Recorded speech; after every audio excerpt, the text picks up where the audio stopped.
प्रवीण कुमार शर्मा जी, राजस्थान से। श्री हरिवंश शर्मा जी। श्री हरिवंश महाराज जी। महाराज जी, परिवार में पूज्य भाई जी और पूज्य स्वामी रामसुखदास जी महाराज जी की वाणी जी सुनी और वाणी जी का अनुसरण करते आ रहे हैं। परिवार में एक भागवतिक वातावरण है, जिससे ये दास भी प्रभु के चरणों में समर्पित और हरिनाम का प्रयास कर रहा है। महाराज जी, मानव देह प्राप्त हुआ, हरिनाम लेने का अवसर भी प्राप्त हुआ। महाराज जी, अभी क्या हो गया है कि दो भाग से हो गए हैं मन के। एक भाग तो भगवत नाम और सुनना चाहता है और लेना चाहता है, दूसरा भाग दैत्य राक्षस जैसा है, जो विषय वस्तुओं को सामने लाकर खड़ा करता है। तो ऐसे में महाराज जी, द्वंद्वात्मक स्थिति यहाँ। भजन के बल से उस आसुरी भाव का नाश कर दो। बहुत अच्छे बच्चे हो जो अपने मन को देख पा रहे हो। इसमें दोनों भाव है, सुमति और कुमति। बुद्धि में सुमति और कुमति है, तो सुमति को हम बढ़ावें और कुमति को नष्ट कर दें।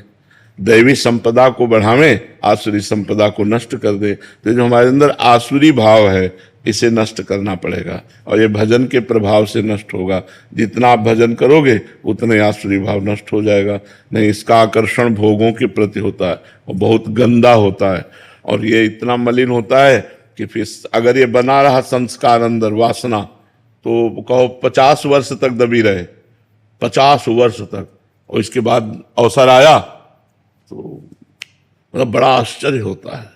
तब ये होता है यार, शिव विरंचिका मोहई को है बपुरान, अस जिय जानी भजी मायापति भगवान। बहुत विचित्र। इसलिए इस वासना को जल्दी से जल्दी नष्ट कर देना चाहिए। सत्संग के प्रभाव से, भजन के प्रभाव, अगर दबी रही तो वो है, और वो है तो कहीं ना कहीं, कभी ना कभी अगर संयोग बना तो नष्ट कर देगी। वो बहुत बुरी तरह नष्ट कर देगी। जब तक शरीर में श्वास रहे और जब तक शरीर का होश रहे, तब तक खतरा है, तब तक खतरा है। इंद्रियां भले भोग लायक ना हो, लेकिन मन भोग युक्त हो करके तुम्हें भ्रष्ट कर सकता है। इसलिए वासना को नष्ट करना है। बात यह है, एक बार देवर्षि नारद जी ने जनक जी से पूछा कि आप विदेह कैसे हैं? आपकी रानी हैं, आपके संतान हैं, राजपाट है, और आप विदेह स्थिति तो अवधूत महापुरुषों की होती है, शरीर का होश नहीं है। और ऐसी थी जनक जी की स्थिति। तो उनका आज आराम करो, कल सभा में बताएंगे, चर्चा करेंगे। आज तो आप आराम कीजिए। खवाया पियाया और महल में, अपने महल में सुलाया, और जब रात्रि हुई तो रानी से कहा सो जाओ जा करके देवर्षि नारद जी के साथ। तो आज्ञा का पालन हुआ, तो गए। जब उन्होंने देखा कोई स्त्री आके सो, तो वो खसके दीवाल की तरफ, और खसके। जब दीवाल मिली तो दीवाल की तरफ करवट करके वो कुछ बोले नहीं। थोड़ी देर में उठी चली गई हूँ। सुबह नारद जी गए और जनक जी से कहा कौन स्त्री को भेजा, क्योंकि आपके महल में आपकी आज्ञा के बिना स्त्री नहीं जाएगी। तो क्या हुआ महाराज? बोले मैं देखा कि स्त्री है तो खसक गए। फिर क्या हुआ?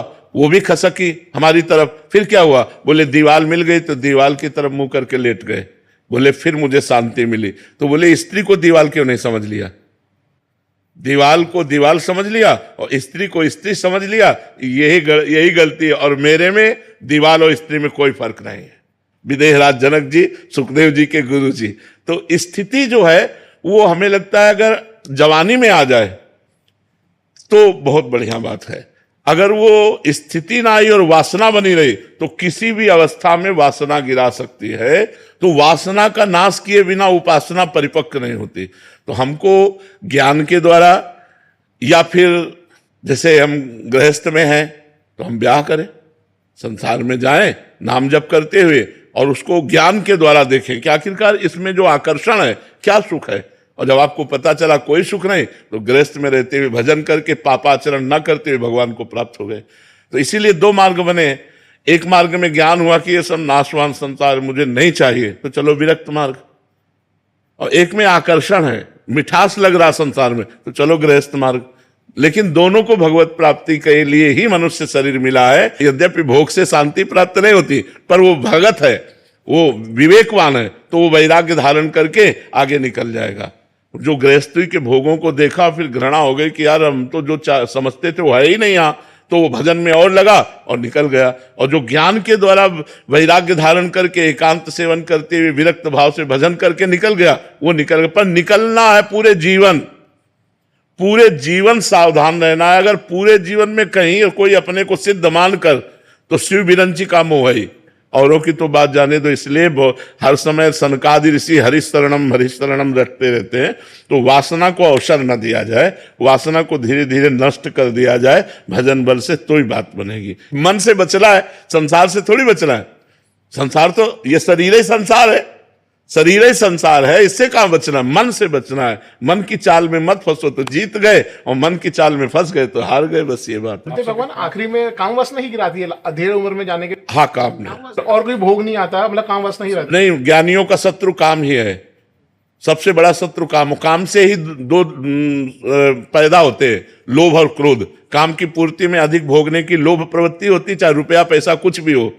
जब कामना पूर्ति होती तो लोभ पैदा होता है, और जब कामना की पूर्ति में बाधा होती है तो क्रोध पैदा होता है। और क्रोध और लोभ दोनों स्मृति का नाश कर देते हैं। स्मृति के नाश होने से बुद्धि भ्रष्ट हो जाती है, बुद्धि भ्रष्ट होने से सर्वनाश हो जाता है।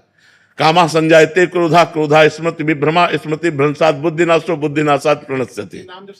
नाम जप और सावधानी, सावधानी। हमको पता है कि हमारे पास अगर ये भोग रहा तो मैं बच नहीं पाऊंगा, तो फिर मुझे दूरी बना के रहना चाहिए, भागना चाहिए, उस भोग से हटना चाहिए, उसके नजदीक नहीं जाना चाहिए। और जब भगवान की कृपा से पता चल गया कि अब शांति हो गई, तो फिर भय की कोई बात ही नहीं। जैसे हम अपनी बहन के पास कैसे बैठते हैं, हम अपनी बेटी के पास कैसे बैठते हैं, बिल्कुल निर्भय होकर बैठते हैं, कोई भय थोड़ी लगता है, क्योंकि वो मेरी बहन है, वो मेरी बेटी। ऐसे सब माताएं बहनें जब हमारी दृष्टि में आ जाएं कि हमारी श्री जी है, हमारी श्री जी की सखियां हैं, तो कोई परेशानी नहीं। जब तक भोग्या स्त्री दिखाई दे रही है तब तक भयानक दोष है, और ये दोष कभी भी कहीं भी किसी को भी गिरा सकता है। इसलिए बचने की आवश्यकता है, और बच गया तो जीत गया। बचाने वाले भगवान ही है, करो सदा तिनके रखवारी, जिम बालक राखे महतारी। तो भगवान बचाते हैं, नहीं तो सबके जीवन में एक मोड़ ऐसा आता है जहां गिरने के चांस होते हैं, वहीं भगवान। सीम की चाप सके को तासु, बड़ रखवार रमापति जासु। भगवान जिसके रक्षक है वही बच पाता है, नहीं तो मिट्टी में मिला दे, ऐसी माया है, सब मिट्टी में मिला दे, किया कराया सब चौपट कर दे।